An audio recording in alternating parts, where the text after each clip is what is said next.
Hi செல்லங்களா, எல்லாரும் எப்படி இருக்கீங்க? நல்லா இருக்கீங்களா செல்லங்களா? என்ன செல்லங்களா, சண்டே நல்லா ஜாலியா என்ஜாய் பண்ணீங்களா? சரி செல்லங்களா, நம்ம இந்த நாளுக்கு உண்டான கதைக்குள்ளார போயிடலாமா? ஒரு காட்டுல ஒரு நரிக்குறவர் இருந்தாராமா. இந்த நரிக்குறவர் என்ன பண்ணுவாருன்னா, எப்பவுமே இந்த காட்டுல உள்ள புறா, காக்கா, அப்புறம் காடை, கௌதாரி இந்த மாதிரி எல்லாம் இருக்கிறதெல்லாம் இவர் என்ன பண்ணுவாராம், சுட்டு சுட்டு இவர் கடைகள்ல கொண்டு போய் கொடுப்பாராம். அதை கொடுத்தா அது என்ன பண்ணுவாங்க, உங்க காசு கொடுப்பாங்களாம். அதை வச்சு அது வித்து சம்பாதிப்பாரு. அப்புறம் என்ன பண்ணுவாங்க, அவங்க அதை வீட்டுக்கு கொண்டு போய் அதை சமைச்சும் சாப்பிடுவாங்களா செல்லங்களா. அப்ப ஒரு நாள் இந்த நரிக்குறவர் என்ன பண்ணாருன்னா, அவரு காட்டுக்கு போயிருக்காரு. இந்த புறா, காடை, கௌதாரி, காக்காலாம் எங்க இருக்கும் செல்லங்களா? எல்லாம் மரத்து மேலதானே இருக்கும். அப்போ இந்த நரிக்குறவர் இந்த மரத்தையே இப்படி இப்படி இப்படி இப்படி பார்த்துட்டே போறாரா. எங்கேயாவது ஏதாவது தென்படுதா அப்படின்னு சொல்லி பார்த்துட்டே போயிட்டு இருக்காரு செல்லங்களா. போயிட்டு இருக்கும்போது தூரத்துல ஒரு மரத்தை பாக்குறாரு.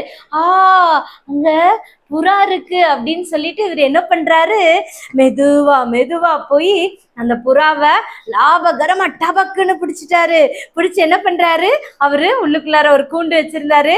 அந்த கூண்டுக்குள்ளார அந்த புறாவை வச்சுட்டாரு. வச்ச உடனே அவருக்கு என்னாச்சு, ரொம்ப நேரமா அவர் வெயிலே நடந்து நடந்து வந்ததுனால அவருக்கு ஒரே டயர்ட் ஆனனால அவர் என்ன பண்ணாரு, அந்த மரத்துக்கு நிழல்ல போய் படுத்தாரு. கொஞ்சம் நிழல்ல படுத்தவர் அவர் என்ன ஆயிடுச்சு, நல்லா தூங்கிட்டு இருக்காரு செல்லங்களா. தூங்கிட்டு இருக்கும் போது என்ன ஆயிடுச்சுன்னா, தூரத்துல இருந்து இந்த அப்பா புறா என்னாச்சு, ஐயோ நம்ம மகனை யாரோ பிடிச்சிட்டாங்க அப்படின்னு சொல்லி பார்த்து பயந்து, இது எப்படியாவது நம்ம மகனை நம்ம காப்பாத்திடணும் அப்படின்னு இந்த அப்பா புறா நினைக்குது. இப்ப எங்கேயாவது நீங்களும் தெரியாம காணாம போயிட்டீங்க, இல்ல யாராவது உங்களை பிடிச்சிட்டு போயிட்டாங்கன்னா நீங்க எப்படி இருப்பீங்க? ரொம்ப பேனிக்கா இருப்பீங்களா, பயந்து போயிருப்பீங்களா செல்லங்களா? அதே மாதிரி இந்த மகனும் என்ன ஆயிடுச்சு, ரொம்ப பயந்து போய் இருந்தாங்க செல்லங்களா. என்ன பண்றதுன்னே தெரியல, நம்மளை விடுவிக்க யாரு வருவாங்க அப்படின்னு அது ரொம்ப பயத்தோடையே அந்த கூண்டுக்குள்ளாரையே இருந்துதான் செல்லங்களா.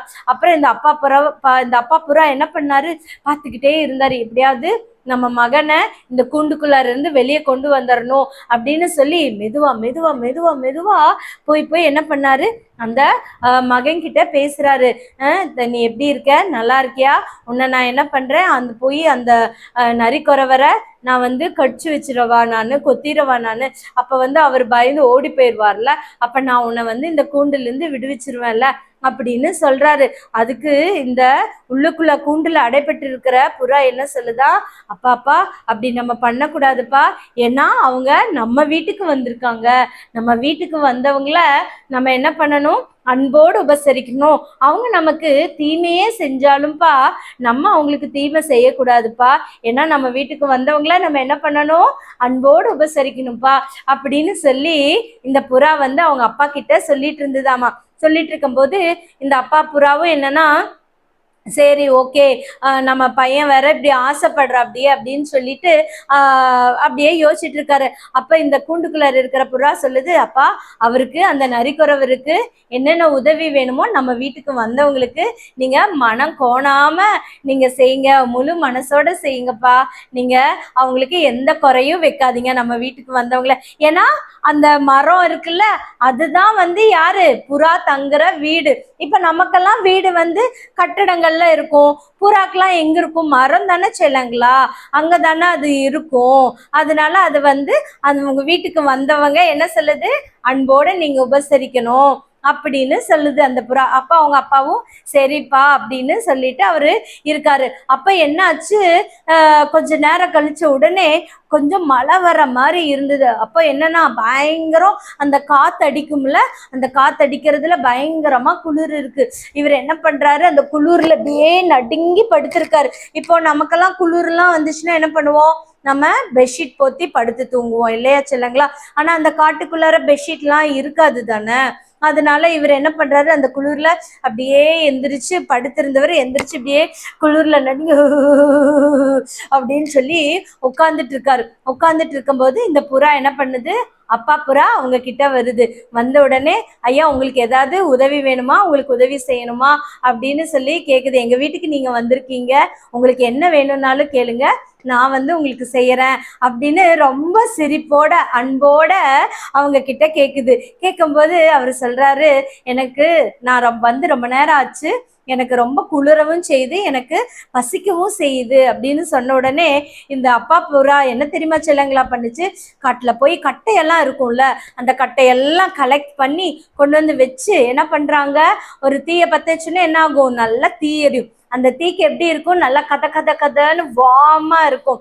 நம்ம ஊர்ல நீங்க அப்பளே சொன்னல அக்கா, நீங்களாம் என்ன பண்ணுவீங்க, பெட்ஷீட் போத்தி படுப்பீங்க. ஆனா இங்க இவங்க என்ன பண்றாங்க, நிறைய கட்டைகளை எல்லாம் எடுத்துட்டு வந்து வச்சு என்ன பண்றாங்க, நல்லா தீப்பத்தை வச்சுன்னு நல்லா கத கத கதன்னு இருக்கு செல்லங்களா. அது அப்படியே அவங்க என்ன பண்றாரு, அந்த குளிருக்கு நல்லா இதமா இருக்கிறனால அவரு என்ன பண்றாரு, அந்த குளிர் நல்லா காயறாரு செல்லங்களா. அப்ப என்னாச்சு, கொஞ்ச நேரத்துல இந்த அப்பா புறா அவருக்கு சாப்பிட்றதுக்கு அவருக்கு என்னென்ன வேணுமோ எல்லாமே இந்த அப்பா புறா வந்து அந்த நரிக்குறவருக்கு செய்யறாங்க செல்லங்களா. செஞ்ச உடனே இந்த நரிக்குறவருக்கா ரொம்ப சந்தோஷம், ரொம்ப ஹாப்பி. நம்ம யாராவது வீட்டுக்கு போனா நம்மள ரொம்ப அன்போடு உபசரிச்சு நம்மள நல்லா பாத்துக்கிட்டாங்கன்னா நமக்கு எப்படி இருக்கும், ரொம்ப சந்தோஷமா இருக்கும் தானே. அதே மாதிரி இவருக்கும் ரொம்ப சந்தோஷமா இருக்கு செல்லங்களா. ஹாப்பியா இருக்கிறனால என்ன பண்ணாரு, இவர்கிட்ட கேக்குறாரு அந்த அப்பா புறா கிட்ட, உனக்கு என்ன வேணும் சொல்லுப்பா, நான் வந்து செய்யறேன் அப்படின்னு சொல்லி கேட்கிறாரு. உடனே இந்த அப்பா புறா சொல்றாரு, இந்த கூண்டுக்குள்ளார இருக்கிறது என்னுடைய மகன்தான், எப்படியாவது நீங்க அதை எனக்கு கொடுத்துடுறீங்களா, விடுதலை பண்ணிடுறீங்களான்னு கேட்கணும். அப்படியா அப்படின்னு சொல்லிட்டு அந்த கூண்டுக்குள்ளார இருக்கிற அந்த அவருடைய மகனை என்ன பண்ணிட்டாங்க, இந்த நரிக்குறவர் விடுதலை பண்ணிட்டாங்க. அந்த அப்பா புறாவுக்கும் இதுக்கும் ரொம்ப சந்தோஷமா இருந்துச்சு, செம்ம ஹாப்பியா இருந்தது செல்லங்களா. அவங்க ரெண்டு பேரும் என்ன பண்ணாங்க, சந்தோஷமா ஜாலியா என்ன பண்ணுனாங்க, பறந்து போயிட்டாங்க செல்லங்களா. செல்லங்களா, நீங்க கூடயும் உங்க வீட்டுக்கு யாராவது வந்தாங்கன்னா நீங்க என்ன பண்ணணும், ரொம்ப அன்போடு உபசரிக்கணும் செல்லங்களா. ஏன்னா அதுதான் ரொம்ப ரொம்ப குட் ஹேபிட் செல்லங்களா. யாரு நம்ம வீட்டுக்கு வந்தாலும், நம்மளுடைய எனிமிஸே வந்தாலும் சரி, இல்லாட்டி நமக்கு தீமை செய்யறவங்க யாரா இருந்தாலும் வந்தாலும் சரி செல்லங்களா, அன்போட வாங்க அங்கிள், வாங்க ஆண்டி அப்படின்னு சொல்லி அவங்களுக்கு டீ காஃபி எல்லாம் கொடுத்து அவங்களுக்கு என்னென்ன நீட்ஸ் தேவைகள் என்னென்ன இருக்கோ அதெல்லாம் நம்ம என்ன பண்ணணும், ரொம்ப அன்போடு நம்ம அவங்களுக்கு கொடுக்கணும் செல்லங்களா. அன்போடு கொடுக்கும்போது எப்படி இருக்கும்னா அவங்களே அதை மாறிடுவாங்க. ஐயோ நம்ம இப்படி ஒரு தீமைய வந்து இவங்களுக்கு செஞ்சோமே, ஆனா இவங்க அதெல்லாம் பார்க்காம நமக்கு எவ்வளோ நல்லது செய்யறாங்க அப்படின்னு சொல்லி உங்களுடைய இந்த மாதிரி நன்மை செய்யற காரியத்தை எல்லாம் இந்த உபசரிப்பெல்லாம் பார்த்தோன்னே என்ன ஆகும்னா அவங்க கூட சேஞ்ச் ஆயிருவாங்க செல்லங்களா. நம்ம பைபிள்ல கூடயும் ஒரு வசனம் இருக்கு தெரியுமா செல்லங்களா, அந்நியரை உபசரிக்க மறவாதிருங்கள். எவ்வளோ சூப்பர் வசனம் பார்த்தீங்களா. நம்மளுடைய பைபிள் நமக்கு எவ்வளோ ஒரு குட் ஹேபிட்ஸை சொல்லி கொடுக்குது பார்த்தியா செல்லங்களா. நம்ம வீட்டுக்கு யாரெல்லாம் வர்றாங்களோ அவங்கள நம்ம என்ன பண்ணணும், அன்போட நேசிக்கணும், சிரித்த முகத்தோட அவங்கள நேசிச்சு அவங்களுக்கு தேவையான எல்லா காரியத்தையும் நம்ம என்ன பண்ணணும், நம்ம அவங்களுக்கு செஞ்சு கொடுக்கணும். சரியா செல்லங்களா. அக்கா கூட சேர்ந்து இப்போ சொல்றீங்களா, அக்கா இப்ப சொல்றேன் சொல்லலாமா, அந்நியரை உபசரிக்க மறவாதிருங்கள், அந்நியரை உபசரிக்க மறவாதிருங்கள். எபிரேயர் 13:2. மறுபடியும் சொல்லுங்க, எபிரேயர் 13:2. சூப்பரா இருக்கா செல்லங்களா.